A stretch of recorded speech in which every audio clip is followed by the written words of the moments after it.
In the morning, Poppy called Miles over to the Landgraab house so that they could talk about the previous night. He couldn't help but feel irritated towards her, but decided to give her a chance to explain. Poppy admitted that although she felt bad for the way it came out, she didn't regret what she said last night. She had been having a hard time since she lost her parents and felt like none of her friends were there for her. She just needed a distraction, and he was perfect for that. Miles reminded her that he is a person with feelings, not just someone she can use whenever she felt like it. He told her that if she treats her friends the way that she treated him, he didn't wonder why her friends were never there for her. He really liked her, and her actions last night completely changed that. He wanted nothing to do with her. He didn't care if that hurt her feelings. Poppy tried to change his mind, but failed. He now knew that she only wanted him when it was convenient for her. He didn't want her to only want him around so that she wouldn't be an embarrassment. He simply didn't care anymore. He wasn't going to continue wasting his time on someone who didn't feel the same way he did.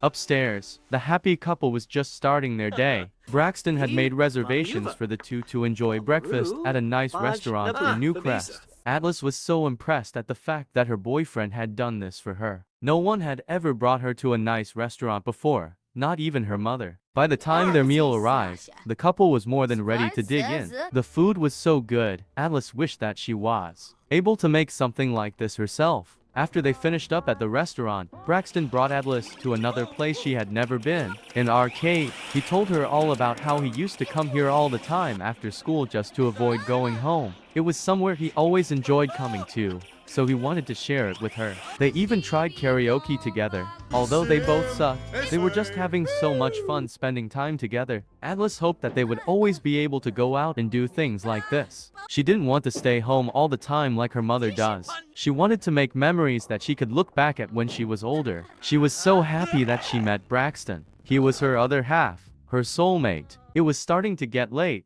so Braxton brought Atlas back home before the two said their goodbyes for the night.